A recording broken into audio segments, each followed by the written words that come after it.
Hello guys, आप सबको मेरे यूट्यूब चैनल में स्वागत है। चलिए बनाते हैं मूंगफली की बर्फ़ी। सबसे पहले हमने लिया एक कटोरी मूंगफली, उसको हम अच्छी तरह से भून लेंगे और उसे धीमी आंच पर भूनने के बाद इसका छिलका सारा निकाल लेंगे हम। इसे अच्छी तरह से सारा छिलका हम निकाल लेंगे मसल कर। अब देखिए हमारा सारा छिलका निकल गया। अब इसे एक मिक्सी जार लेंगे। उसे मिक्सी जार में पल्स मोड पर हमने रोक कर पीस लेंगे। इसे अच्छी तरह से रोक कर हम पीस लेंगे। देखिए कुछ इस तरह से हो गया है हमारा। अब इसे हम एक प्लेट में निकाल लेंगे। अब इसी तरह से हम फिर दूसरा मूंगफली डालकर इसे रोक कर पल्स मोड पर इसे भी हम तैयार कर लेंगे। इसे भी रोक के हम पल्स मोड पर तैयार कर लेंगे। इसे डायरेक्टली नहीं चलाना है, नहीं तो इसमें तेल छोड़ देगा।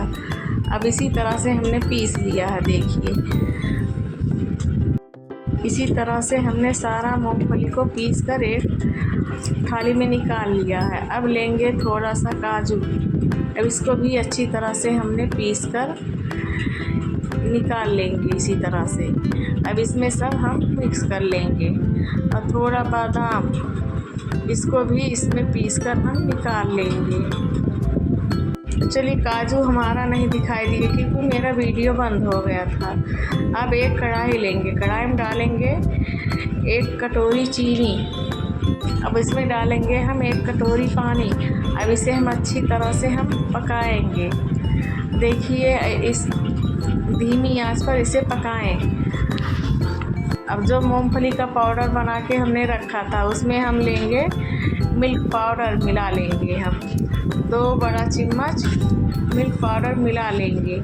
अब देखिए हमारा चाशनी कुछ इस तरह से तैयार हो गया है। अब इसमें हम मूंगफली का पाउडर धीमे करके डाल देंगे। अब इसे धीम आंच पर हम या तो गैस बंद करके मिक्स कर लेंगे।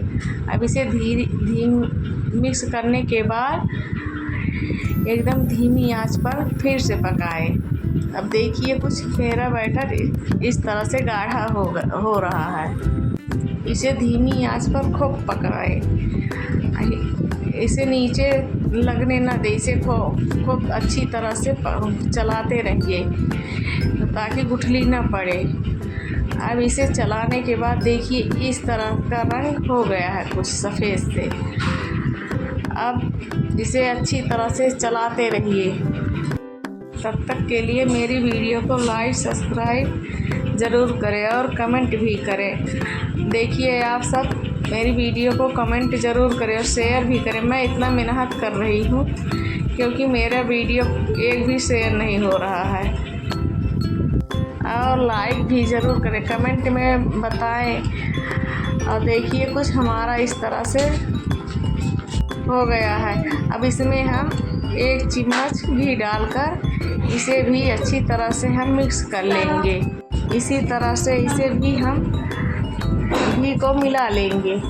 अब देखिए इसको भी खूब चलाएं। इसे अधिक चलाना चाहिए ताकि नीचे लगे नहीं। अब इसी तरह से हम चलाते रहेंगे धीमी आंच पर। इसे तेज़ आंच मत करना, नहीं तो नीचे जल जाएगा। अब इसमें हम डाल देंगे कुछ इलायची पाउडर।